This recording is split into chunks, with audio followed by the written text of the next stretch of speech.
만큼 하나님의 축복이 임하기를 주의 이름으로 축원합니다. 신앙의 결산이라는 제목으로 금년 마지막 예배를 마지막 주일 예배를 드리려고 대부분 사람들이 1년 동안 활동을 하고 그 다음에 결산을 대부분이 하지요. 사업가는 사업가대로, 또 가정은 가정의 가계부도 가계부대로 그렇습니다.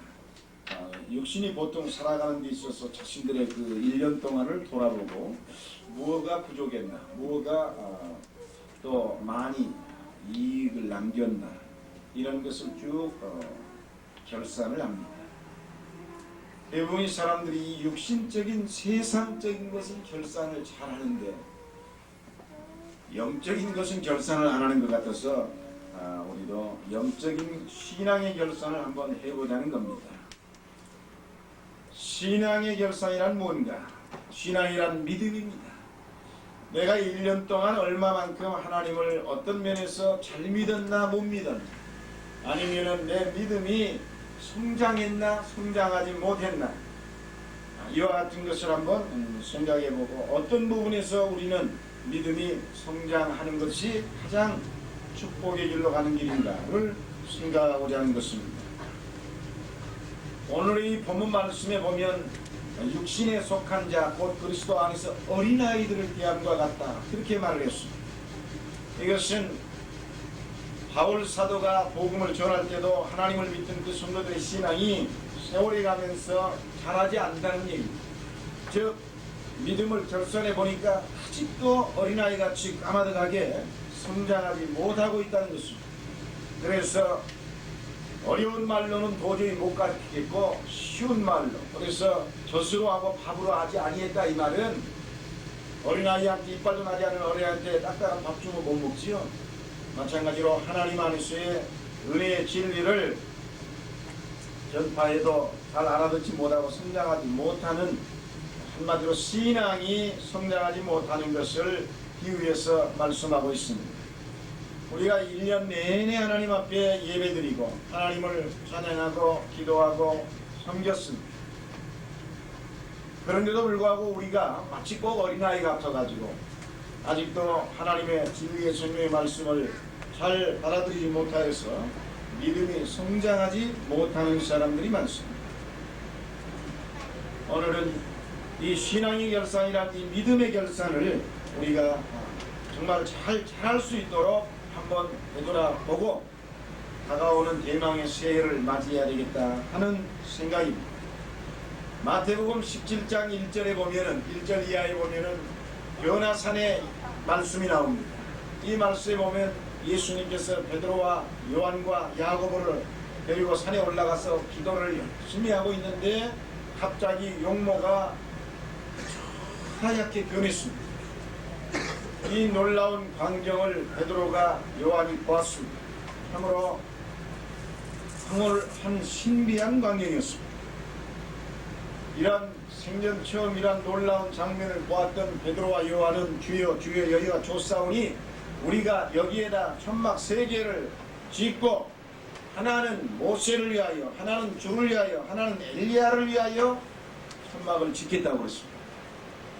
그때 예수님은 그것을 원치 아니하고 산으로 내려왔습니다. 신앙이란 뭐냐? 머무르는 게 아니다는 얘기입니다. 너무 황홀하고 좋으니까 그 자리에 머물러서 천막새 짓고 우리 하나님 주님 여기서 삽시다, 이 말. 그런데 예수님은 산에서 살지 아니하고 내려와서 세상의 모든 산 아래 동네에 일어나는 수많은 사람들의 인생의 문제를 해결해주는 역사가 일어났습니다. 오늘 금년 한 해 동안 우리가 1년 내내 하나님 앞에 예배를 드렸는데 여러분의 신앙은 이렇게 여기가 좋사옵니다 라고 여러분의 편안하고 유익하고 안일한 대로 머물러 버리지 않았는가, 우리는 한번 생각해 보면서 우리의 신앙을 바꿔야 되겠다는 사실입니다. 이와 같이 신앙이 머무르면 아무것도 할 수 없습니다. 여러분, 물은 보이면 썩는 법이듯이 신앙도 보이면 썩습니다. 성장하지를 못한다는 것입니다. 그래서 능히 산 아래 동네에 내려보니까 간질병자를 둔 아버지가 그 아들을 고쳐달라고 제자들한테 와서 얘기했는데 제자들이 아무리 기도해도 못 고치고 있거든요. 그래서 결국은 능히 고치지 못하더이다 라고 저들이 예수님 앞에 고백을 했습니다. 그렇습니다. 이와 같이 신앙이 머물러 있습니다. 신앙은 전진하는 데 의미가 있는 것입니다. 그런데 계속 그대로 머물러 있거나 뒤로 후퇴하면 능히 하지 못하다이다 라고 하는 말로 변해가기 시작하는 것입니다. 기도도 못하더이다, 전도도 못하더이다, 아무튼 봉사도 못하더이다, 능력을 행치 못하더이다. 끊임없이 신앙인들이 점점 교회 생활을 오래 하면서 여러분에게 믿음이 성장하여 무엇이든지 할 수 있나이다 라고 대답을 해야 되는데, 무엇이든지 할 수 있나이다 대답은 온데간데 없고 항상 이래서 못하고 저래서 못하고 무엇이 없대서 늘 못한다고 하는 후퇴하는 마귀적인 얘기밖에 하지 않는다는 것입니다. 이것이 바로 신앙이 자라지 않았다는 증거, 믿음이 성장하지 못했다고 하는 증거라는 얘기. 여러분, 금년 한 해 동안 하나님 앞에 못하겠습니다라고 하는 말을 사실 하겠습니다라는 말보다 아마 수십 배 더 했으리라고 생각합니다. 이것이 우리의 신앙이 머무르고 있다는 것입니다. 예수님은 바로 이러한 사람들한테 믿음이 적은 용거라고 책망을 했고 패역한 세대라고 꾸짖었습니다. 자, 이렇게 믿음이 머물러 있으면 언제나 우리는 무능한 자가 되어버리고 마는 것입니다. 여러분, 신앙의 힘이라는 것이 대단하다는 것을 사실 우리는 생활 속에서 깨닫지 못하고 있는 것입니다. 우리가 믿음이 머물러버리고 예수 그리스도가 내 마음에 없고 내 안에 믿음이 없어져 버려 잃어버리게 되면 우리는 신앙 전체가 무력해지고 무능해지면서 여러분의 삶의 미래를 향하여 전진할 수 있는 능력자로 성장할 수가 없습니다. 그리고 여러분의 생애에 새로운 변화의 역사가 일어나지 않습니다. 우리가 생각해 보십시오. 인간을 변화시키는 것은, 그리고 세계를 변화시키는 것은 사람의 재주가 아닙니다. 하나님의 능력입니다. 하나님을 향한 믿음 안에서만 가능한 것입니다. 그래서 인간에게는 가장 위대한 힘은 신앙의 힘인 것입니다. 오래전에 세계 지성인들을 상대로 해서 설문을 벌였는데 그 물어본 내용이 세계를 움직이는 5가지 힘이 무엇이냐고 물었습니다. 그런데 이들이 전부 다 한결같이 세상적인 얘기만 했을 뿐이지 종교의 힘이, 즉 신앙의 힘이 세계를 움직인다고 하는 말은 없었습니다. 한마디로 이들은 신앙의 힘을 우습게 봤고 신앙의 힘을 가볍게 봤던 것입니다. 그러나 여러분, 세계 역사가 돌아가고 있는 것은 신앙의 힘으로 돌아가고 있는 거지 인간의 힘으로 돌아가고 있는 게 아니에요. 첨단 과학을 날리는 선진국들도 자신들이 부족하고 어려울 때는 하나님 앞에 무릎 꿇고 기도하는 길밖에 없습니다. 어떠한 방법도 없는 것입니다. 그런데도 오늘날 이 세상을 사는 수많은 사람들이 물질 풍요에 젖어가지고 하나님의 힘을 가볍게 여겨버리고 모두 다 인간 중심으로 살려고 생각하고 있는데 참으로 안타까운 일입니다. 한마디로 신앙이 너무 나약해졌다고 하는 증거입니다. 어느 목사님이 신방을 갔습니다.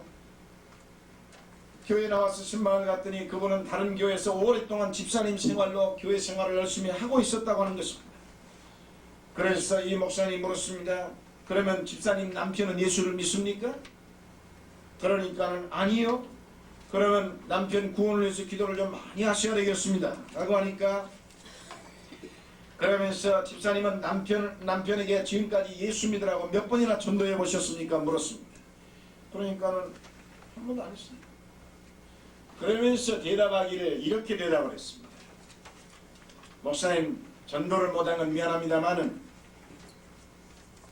제 집주인은 교회는 안 나가도 믿는 사람보다 훨씬 사람이 더 좋습니다.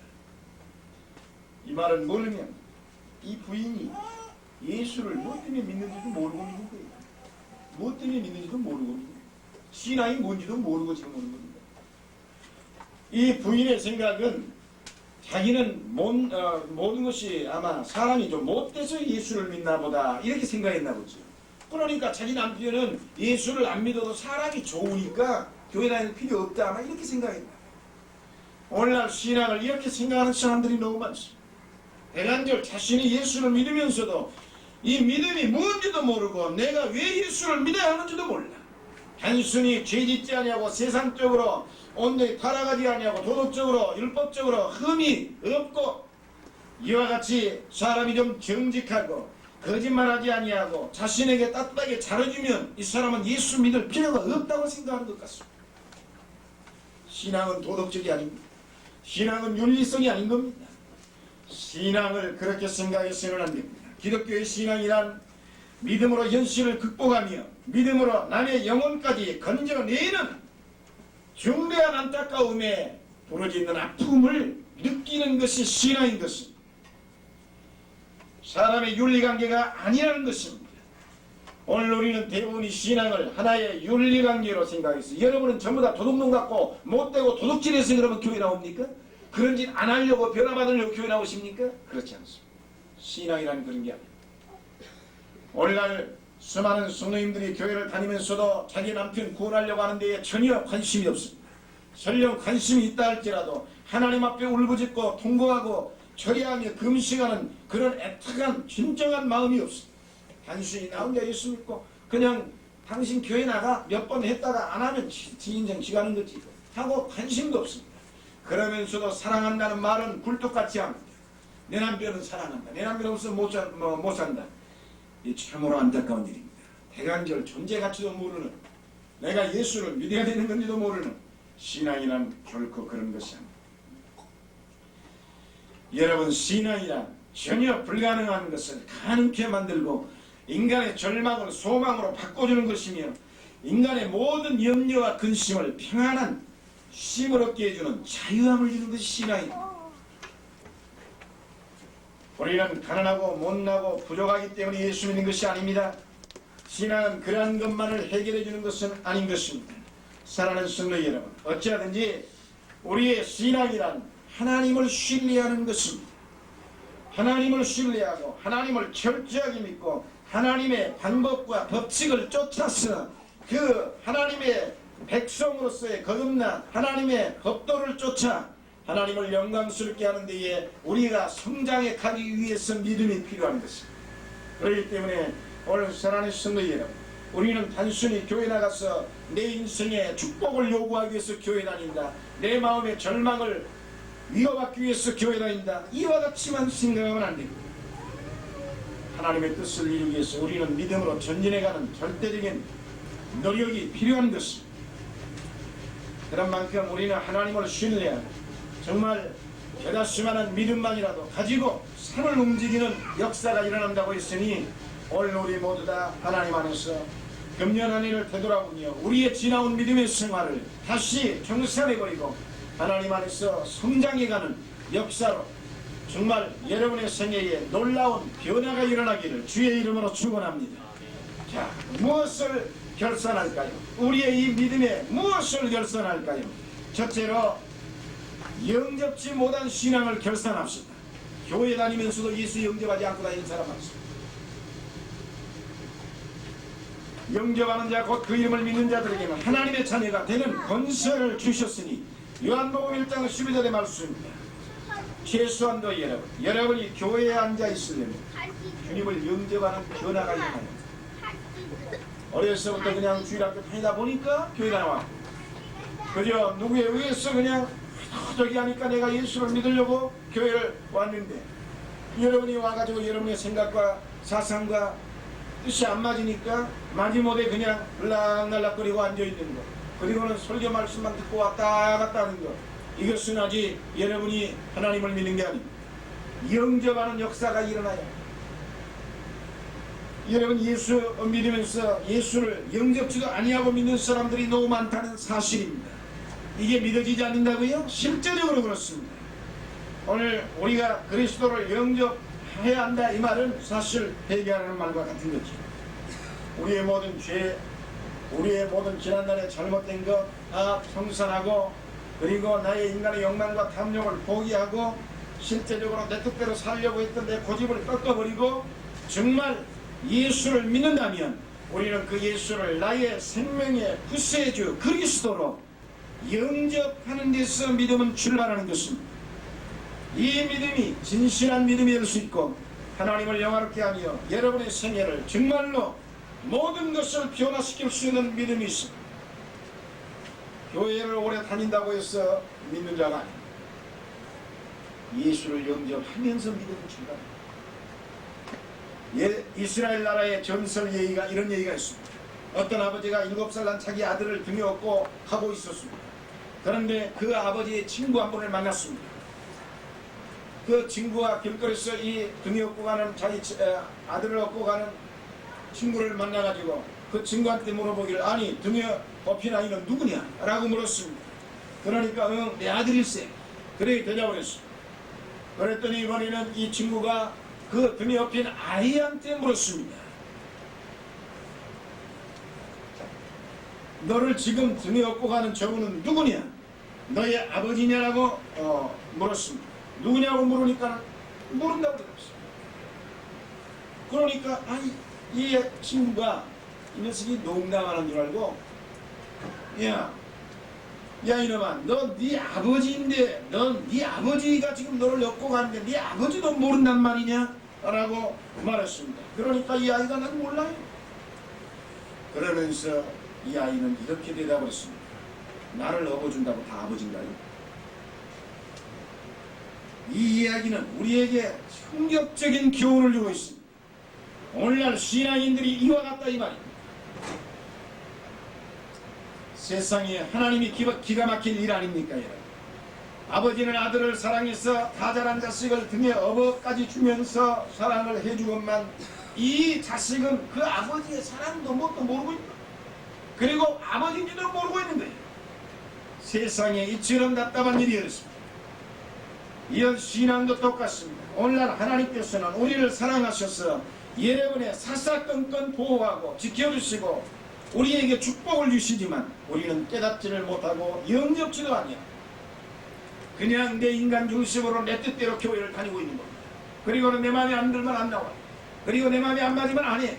그리고 내 기분대로 맞아야만 모든 걸 돼. 해간절 우리는 예수를 영접한 건지 교회를 다니는 건지는 모르겠습니다. 교회를 다니는 것은 소용이 없습니다. 예수를 영접해서 하나님의 진정한 믿음의 백성으로 다시 태어나지 아니하니 우리는 신앙을 말할 수 없다고 하는 사실입니다. 사랑하는 성도 여러분, 우리는 신앙을 깨달아야 정말 내가 예수를 믿을 내가 예수를 영접해야 예수를 영접하지 아니하고 내 멋대로 예수를 믿으니까 주일도 내 멋대로 모든 것이 내 뜻대로예요. 그래가지고는 점점 세월이 가면서 마음에 타성이 돼가지고 하나님 앞에 죄스러움도 뭣도 거의 느끼지 않는 그런 신앙으로 계속 머물러요. 학교에서 어떤 선생님이 자기 반 학생이 자꾸 울고 있으니까 불렀습니다. 너 왜 우느냐? 그러니까 아무 말을 하지 않습니다. 너 왜 우느냐? 자꾸 물었습니다. 그러니까는 이 아이가 대답하기를 우리 엄마가 나를 다리 밑에서 주워갔다고 하니까 자기는 운다는 겁니다. 그러니까 내 부모가 아니기 때문에 운다는 거예요. 그래서 기가 막혀가지고 이 부모가 어려서 농담으로 야 너는 다리 밑에 주워왔어 뭐 이런 식으로 옛날 많이 했지 않습니까? 그래 그런 말을 어려서 이렇게 해서 키웠더니 이 녀석이 그 말을 진짜로 받아들였습니다. 그리고는 전혀 내 부모는 아니다는 거예요. 그래 선생님이 찾아와가지고 부모한테 얘기를 했습니다. 애가 이만저만해서 그렇게 운다. 그러니까 이 부모가 억장이 무너지는 거죠. 이게 기가 막힌 노릇 아닙니까? 내 자식인데 내가 낳은 자식인데 내 부모가 아니라고 이제 이 자식은 안 믿는 거다. 아무리 말을 해도 안 믿어. 그러다니까 말을 안 들으면 때로는 자식을 부모가 때릴 수도 있지 않습니까? 아니면 꾸지람도 할 수 있고 그러면 이 자식은 생각하기를 내 부모가 친부모가 아니고 계모니까 나를 저렇게 구박하는구나 이렇게 받아들인다. 참으로 기가 막힌 노릇이었습니다. 그래서 부모는 그날 밤 사탕을 사가지고 맛있는 걸 사가지고 그 애를 쫄면서 달렸습니다. 얘 너는 내 딸이야. 아무리 내 딸이라고 해도 이 딸은 사탕을 먹든 안 먹든 상관하지 않고 그러면 누가 속을 줄 알고 이 딸이 자기는 그 부모가 아니라고 믿지를 않습니다. 그러니까 선생님이 옆에서 보고 있다가 딱 해서 생각을 했습니다. 어렸을 적에 어머니의 사진이 있으면 좀 가져오시오. 그리고 이 애가 찍혀있는 사진도 있으면 좀 가져오라고 했습니다. 그래서 다 가져왔습니다. 그리고 어머니 몸에 특징이 있고 이 애에게 무슨 특징이 있는가 좀 얘기하라고 그러니까는 엄마의 어깨에 점이 있는데 이 애에게도 이 어깨에 점이 있다는 겁니다. 그래서 그걸 보여주면서 사진을 보여주면서 하는 말이 사진을 보여주니까 이 애가 깜짝 놀라는 겁니다. 이 엄마가 여기 있구나. 이렇게 믿게 되면서 이 사진이 누구니 그러니까는 자기라고 하고 부모라고 엄마라고 하고 전부 다 얘기했습니다. 그리고는 점이 있다는 것도 이렇게 닮아서 너에게 그대로 있단다라고 일러줬습니다. 그제서야 이 어린 소녀는 진짜 엄마라고 믿기 시작했습니다. 사랑하는 성도 여러분, 오늘날 우리의 신앙이 바로 이런 겁니다. 분명히 성도는 하나님의 아들, 딸인 것만 자신들이 하나님을 아버지로 믿지를 않습니다. 안 믿어. 하나님 믿으라고 해도 안 믿습니다. 오늘 이 주인공은 바로 저와 여러분인 줄 모릅니다. 여러분은 정말로 하나님을 믿고 있습니다. 정말로 오랜 세월, 정말로 여러분이 오랜 세월 교회를 다녔는데 1년 내내 하나님 앞에 와서 예배를 드리고 말씀을 듣고 신앙인은 이렇게 살아야 한다, 신앙인은 이렇게 해야 한다, 신앙인은 이런 건 금지사항이다, 하나님 앞에 우리는 이렇게 깨달아야 한다, 이렇게 봉사합시다, 이렇게 충성합시다, 이렇게 전도 열매를 맺어야 한다, 수없이 얘기해도 안 믿지 않습니다. 그게 뭘로 나타납니까? 열매가 없으면 전혀 믿지 않았다는 얘기입니다. 믿지를 않아. 아무리 얘기를 해줘도 내 부모라고 믿지를 않아. 영접지 아니하는 신앙은 결산해야 합니다. 금년 오늘로 끝이 내야 합니다. 그리고 다가오는 밝은 대망의 새해 하나님의 축복을 여러분이 기대한다면 하나님을 진실로 영접하십시오. 교회를 다니는 것이 아니라 영접한다는 것은 하나님의 자식으로 내가 정말 하나님 말씀에 그대로 순종하며 살아야 되겠다고 내 마음을 바꿔요. 우리 오래 교회 다니는 분들 남의 자식으로 살면은 소용없어요. 사랑하는 성도 여러분, 오직 믿음은 그리스도를 영접하고 믿음으로 그리스도를 영접하고 우리는 하나님의 자녀가 분명히 되었다고 믿어지기만 하면 하나님의 위대한 능력은 저와 여러분에게 큰 역사를 발휘할 줄 믿습니다. 우리는 믿어야 돼요. 여러분 어린아이가 엄마 품에 안겨서 천진난만하게 웃고 그리고 엄마의 얼굴을 쳐다보면서 엄마는 또 그 아기를 내려다보면서 생글생글 행복해하는 그 자녀를 보면서 눈동자가 마주칠 때 그 자식은 행복을 느끼고 편함을 느낍니다. 세상에 두려움이 없는 겁니다. 그리고 그 엄마는 정말로 뿌듯함을 느끼고 행복을 느끼는 것입니다. 그리고 그 어린아이에게 무엇이든지 더 해주려고 마음을 느끼는 것입니다. 이것이 부모와 자식 간의 애틋한 사랑의 눈동자가 마주칠 때 따뜻한 겁니다. 신앙도 마찬가지입니다. 우리가 하나님의 자식으로서의 인정하고 하나님의 품에 안겨서 하나님을 날마다 올려다볼 수 있는 하나님의 눈동자를 바라볼 수 있는 뜨거운 믿음이 필요한 것입니다. 그 아버지 하나님께서 나를 품에 안고 내려다보며 애야 네가 어디가 아프냐 치료해주고 이런 문제가 어려우냐 해결해주고 이런 소원이 있느냐 성취시켜주는 역사가 그때 일어납니다. 믿음은 우리의 인생에 새로운 축복을 가져오는 절대적인 불가사의한 능력인 것입니다. 사랑하는 성도 여러분, 그러므로 이제 영접지 못하고 진실이 없다면 우리의 신앙이 오늘 진실로 영접하여 잘못된 걸 결산해버리고 밝은 새해를 맞이하며 여러분의 눈동자는 하나님만 바라볼 수 있기를 주의 이름으로 축원합니다.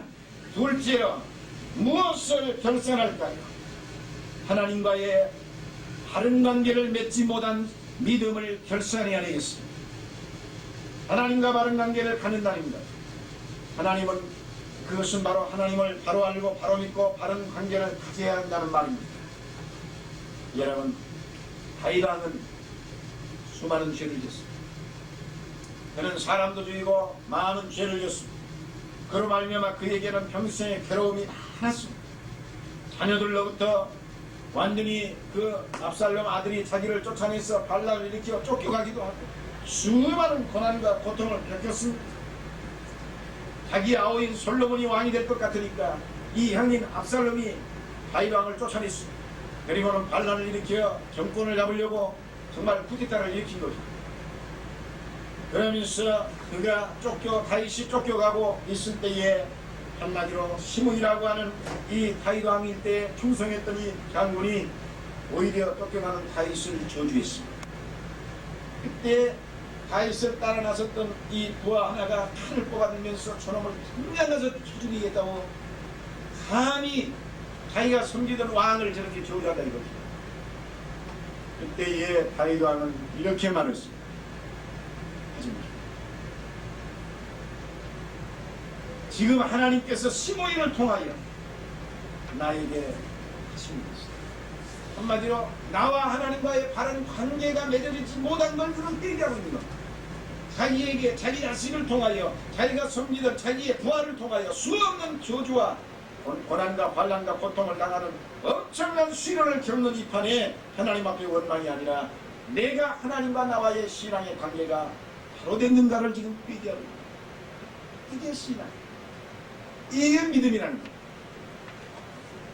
우리는 조그마한 무슨 일만 겪으면 예수 믿으면서도 하나님 앞에 원망 불평이 그렇게도 많지. 하나님 안 믿으려고 한다. 교회 나가봤자 별것도 없더라. 뭐가 하나님이 살아계시느냐. 조금만 어려운 일이 오면 원망 불평이 너무 많아. 바로 그것 때 여러분은 깨달아야 할 것은 하나님과 나와의 신앙의 바른 관계가 잘못됐구나 깨달아. 내 신앙이 하나님 앞에 틀렸구나. 나단 선지자가 자기의 죄를 책망할 때도 다윗 왕은 그 나단 선지자를 말 한마디면 죽여버릴 수 있습니다. 그런 권세자의 자리에 있었지만 그는 나단을 통하여 하나님이 내 신앙을 지적하는 거예요. 바로 하나님과 나와의 관계를 늘 먼저 생각했어요. 그래서 나단을 그대로 그 나단의 책망의 말을 그대로 듣고 왕은 무릎 꿇고 왕좌에 내려와서 회개하고 기도했어요. 이게 신앙이라는 거예요.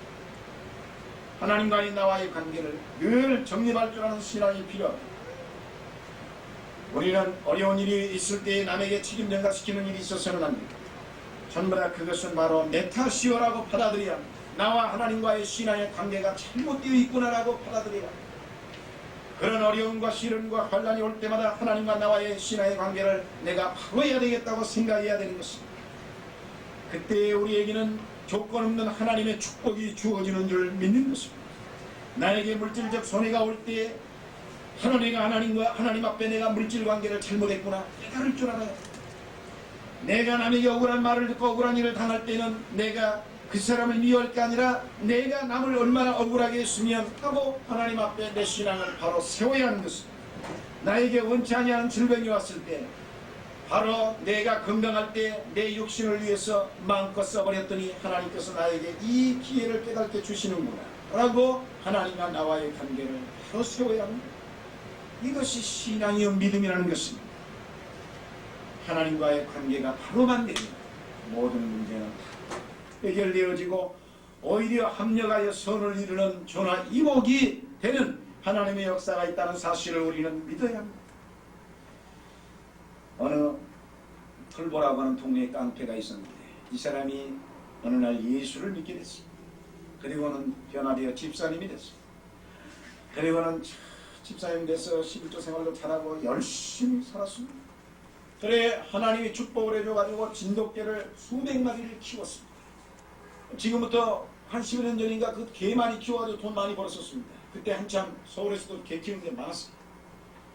그래 진돗개를 많이 키워가지고 수백 마리를 키워서 돈을 많이 벌게 되니까 이 사람, 이 집사라고 하는 이 깡패 집사가 이제 변화돼서 세람 됐지만 이 집사가 속으로 생각하기에 11조가 액수가 막 늘어난다 이 말이에요. 자기의 수입이 늘어나니까 정직한 10분의 1을 들으려고 하니 적을 때는 그냥 꼬박꼬박 처음엔 잘했는데 하나님의 축복에서 물질이 자꾸 늘어 수입이 많으니까 11조도 많이 늘어나니까 이걸 떼기가 아까워졌습니다. 그래 아까운 생각이 들었습니다. 그래서 에라이 모르겠다. 그래서 생각하고는 11조를 내는 걸 11조를 안 내고 한 달에 얼마씩만 내가 내면 되겠지 뭐 하고 월정헌금을 딱 정해가지고 한 달에 얼마씩만 집어넣어 드렸습니다. 그런데 이상한 일이 일어났습니다. 불과 얼마 가지 않아서 그 많던 수백 마리의 진돗개가 일수에 하루아침에 자고 났더니 몰살당해버렸습니다. 그리고 다시 깜짝 놀라 충격받아 다 죽고 다시 가서 또 사가지고 갖다 놓기만 하면 바로 얼마 가지도 않았어. 바로바로 다 죽고 박살나겠어. 그때야 어느 날 절망 속에서 낙심하다가 부흥회가 있다고 해서 동네 부흥회를 참석했는데, 그때 하나님의 그 부흥 강사가 와서 설교하는 말씀의 제목이 하나님의 것과 나의 것을 분별하라 라고 하는 제목이더라고요. 이 말씀을 듣고 그는 통에 눈물을 하고 회개를 하고 자복하고 깨어졌습니다. 내가 왜 축복받지 못했느냐, 왜 이렇게 물질에 큰 타격과 손해를 입었는가, 이것이 순전히 하나님과 도둑질을 먹은 내 죄의 탓이구나. 내가 하나님과 나와의 관계가 바로 서지 못했기 때문이다. 이걸 깨닫고 그는 다시 회개하고 돌아서서 하나님 앞에 잘못된 관계에서 바로된 관계로 변화되어가지고 하나님 앞에 최대의 믿음의 물질 생활을 잘했다고 하는 신앙 고백입니다. 이것이 결산입니다. 뭔가 깨닫고 나면 그 다음에 결단을 내가 행동을 바꾸는 게 결산입니다. 여러분, 예수님께서도 십자가의 고난을 당하실 때 자신이 당할 거 다 알고 있습니다. 가룟 유다가 자기를 그렇게 따르던 12제자 중에 하나의 그 중명으로 가룟 유다가 자기를 배반할 것도 예수님 다 알고 계십니다. 가야바 빌라도 법정에서 정말로 이 음모가 있다는 것도 알고 있고, 이 빌라도 재판장이 자기를 오판할 것이라는 걸 다 알고 있습니다. 그럼에도 불구하고 그는 아무 말 없이 원망한 말 없이 아버지여, 내 뜻대로 마옵시고 아버지의 뜻대로 되기를 원하나이다. 믿으시면 아멘 합시다. 아멘. 그게 신앙. 우리는 1년 동안 우리의 신앙, 아니 지금까지 우리 10년 20년 믿어온 우리의 신앙 해보라고 결산해. 이런 마음 그대로 가지고 내가 예수 믿는다고 늘 생각하고 있다는 게 아니에요. 밝아오는 찬란한 태양에 떠오르는 1996년 새해를 맞으려면, 그것도 축복된 새해를 맞으려면 우리의 믿음은 결산입니다. 이건 잘못된 거예요. 사랑하는 성도 여러분, 예수님은 이와 같은 걸 다 아시면서도 말없이 감사하며 하나님의 뜻만 쫓았듯이, 오늘 여러분도 금년 한 해로 끝내버리고 다가오는 새해는 어떠한 환경이나 어떠한 요건이나 어떠한 상황에서도 하나님의 뜻만을 먼저 쫓는 그와 같은 믿음으로 여러분의 신앙이 성장되어 가기를 주의 이름으로 축원합니다. 셋째로, 우리는 뭘 결산할 것인가? 맡기지 못한 믿음을 결산합시다. 믿음이란 뭡니까? 맡기는 거예요. 위탁행입니다. 위탁행. 우리의 모든 것을 맡겨버린다 라고 하는 것이 믿음입니다. 언제나 인간적인 생각이 늘 하나님의 법칙을 지배하기 때문에 될 것이 없습니다. 사랑하는 성도 여러분, 우리가 정말로 예수를 믿는 우리의 믿음을 결산해야 돼요. 내 인위적인 힘으로 내가 항상 생각하고 살아가는 방법을 이제는 다 포기해요. 그리고 하나님께 맡겨요. 그래야 하나님께 모든 걸 맡깁니다. 하나님 뜻대로 하옵소서 라고 참된 믿음으로 우리는 다시 변화되어야 하는 것입니다. 성경에 보면 예수님과 제자들이 갈릴리 바다에서 배를 타고 가고 큰 풍랑이 있었습니다. 큰 풍랑이 와서 배가 뒤집힐 것 같으시는 겁니다. 죽는 것도 하나님 뜻이면 하나님이, 사는 것도 이 가운데서 뽕뽕히 살리실 분도 하나님이다. 그러니까 하나님의 능력이 다 모든 걸 맡기고 그냥 편안한 마음으로 주무시고 계시는데 침자들은 안절부절이 났어요. 그냥 죽게 생겼으니까 뭐 노를 젓고 물을 보내고 아우성을 치고 보함을 잃고 난리가 났어요. 이게 자기의 힘으로 살려고 생각하기 때문에. 지금 만왕의 왕 예수 그리스도가 자기의 배에 타고 있는데 이 예수의 능력과 하나님의 능력을 믿고 있다면 풍랑이 와도 하나님이 알아서 하시겠지 뭐. 믿어버리면 두려움도 공포도 시련도 없을 텐데, 이들은 지금 예수님을 모시고 가고 있으면서도 마음속에 예수님께 맡기는 믿음이 고난을 이겨내보려고 온갖 물포내려고 방법을 다하고, 인간의 수단 방법 하다 안 돼서 죽게 생겼으니까 그때서야 주여 주여 우리가 죽겠나이다. 주님을 그때서 흔들어 깨우고 있습니다. 그때 주님이 일어나서 뭐라고 했습니까? 믿음이 적은 자여 따라합시다. 왜 의심하느냐? 그렇습니다. 믿음이 적기 때문에 네가 지금 의심하고 있다 이 말입니다. 이 풍과 풍랑 속에서도 하나님의 능력을 네가 믿는다면 맡겨버려라. 네 생명도 맡겨라. 너의 있는 연물을 맡겨라. 그러면 하나님이 다 알아서 모든 걸 해줄 거라는 거예요. 사랑하는 성도 여러분, 오늘날 예수 믿는 사람들이 이런 분들도 바뀔 줄을 알고, 이것은 내가 해야 돼, 이것은 이렇게 해야 돼, 이것은 내 경험상 이렇게 돼야 되는데, 내 목사님이 멍청하게 경험도 없고 세상적인 지식도 없으면서 굳이 이렇게 해야만 된다고 고집부린다. 하나님의 법칙은 하나님의 뜻만 쫓는 거예요. 이해 없이 맡겨버리는 겁니다. 죽든지 살든지 망하든지 흥하든지 그건 하나님의 뜻대로 맡겨버리는 거예요. 무엇이든지 그렇게 해야 되는 거예요. 그런데 그걸 하지 않습니다. 사랑하는 성도 여러분, 우리의 믿음이 적은 영혼인 겁니다. 믿음이 적기 때문에 인간적인 사고방식이 날마다 항상 앞장서 설쳐되고 하나님의 축복을 가로막고 있다는 사실을 알아야 해요. 어느 목사님이 서울에서 목회하면서 예전에 모 대학교에 강의를 나가고 있습니다. 강의를 가면은 할 때 이 사모님이 부탁하기를 뭐라고 하느냐, 고속버스 타고 가시오. 고속버스는 하도 위험하니까 언제 죽을지 모른다 이 말이에요. 그래서 이 목사님이 그냥 사모님 말이라고 또 깜빡 죽어가지고 꼬박 열차만 탔습니다. 그래가지고 열차만 타고 있는 다니 이런 청상이야. 모든 것이 잘 되다가 갑자기 망했어도 원망이 아니라 감사로 오히려 하나님께 맡겨. 하나님 새로운 뜻이 또 있지. 이것이 그래서 모든 것을 마지막으로 하나 더 청산합시다. 순종하지 못한 걸 청산합시다. 믿음은 순종입니다. 할빈의 기독교 요강을 보면요, 처음부터 끝까지 순종을 말하고 있습니다. 믿습니다. 마음의 확신을 갖는 것도 믿음입니다. 그러나 그보다 앞서는 것이 순종입니다. 믿음에는 꼭 순종이 따라요. 순종이 따르지 않으면 그 믿음은 가짜예요. 입으로 아무리 노래를 부르며 큰절을 쥐어 믿습니다 해도 믿음에는 반드시 순종이 따르다. 그렇게 해야 한다면 해야 됩니다. 그것이 우리는 불신앙, 불순종의 신앙을 금년 한 해를 보내면서 결산을 해야 합니다. 그리고 대망의 시험을 맞이해야 합니다. 그러므로 믿음은 순종임을 여러분이 믿으시고, 순종할 때 평안하고, 순종할 때 은혜 받고, 순종할 때 기적이 일어나고, 순종할 때 축복을 받는다는 사실을 여러분 깨달아서 금년 한 해를 온전히 믿음으로 다 이와 같은 잘못된 영을 청산해버리고 다가오는 새해에 놀라운 하나님의 축복과 은총을 받을 수 있는 사랑하는 성도님들 다 되시기를 주의 이름으로 축원합니다. 그대로 눈을 감으시고 몸이 아파서 오시면 있으면 일어서서 아픈 거에 손을 얹으십시오. 또 문제가 있어 오시면 있으면 일어서서 가슴에 손을 얹으십시오. 하나님은 살아계셔서 지금도 우리의 믿음 위에 기적을 베푸시기를 원하시는 겁니다.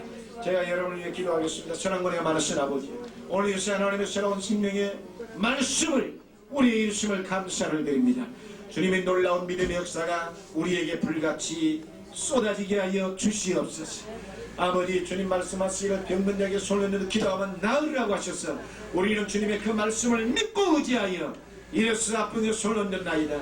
주여, 저들이 손을 얹은 그 자리마다 하나님의 치료의 놀라운 역사가 불같이 임하게 하여 주시옵소서. 예수 이름으로 치료받을지어다. 아버지 하나님, 주님의 피에 권세로 치료받는 기적을 주시옵소서. 예수 이름으로 고침받을지어다. 주님의 이름으로 치료받을지어다. 예수의 피로 치료받는 기적이 지금 임함을 믿습니다. 모든 질병은 예수 이름으로 사라질지어다. 예수 이름으로 고침받고 기적이 임할 줄 믿습니다. 문제가 있었어요. 주여, 하나님의 손은 인간의 힘이 아닙니다. 오직 모든 것 하나님의 능력의 힘으로 이루어지는 줄 믿습니다. 사랑하는 우리 성도님들 모두 다 하나님의 은혜 안에서 하나님의 능력으로 말미암아 저들의 모든 문제가 해결받아 아버지 금년 한 해를 보내버리고 다가오는 대망의 새해부터는 정말 평안하고 행복하며 기쁘고 즐거울 수 있는 쉼이 있는 생애를 맞이하게 하여 주시옵소서. 예수 이름으로 문제는 물러갈지어다. 모든 문제는 주님의 이름으로 해결될 줄 믿습니다. 이제 대망의 새해는 축복의 한 해를 맞이할 줄 믿습니다. 예수님 이름으로 감사하며 축복하고 기도드리옵나이다. 아멘.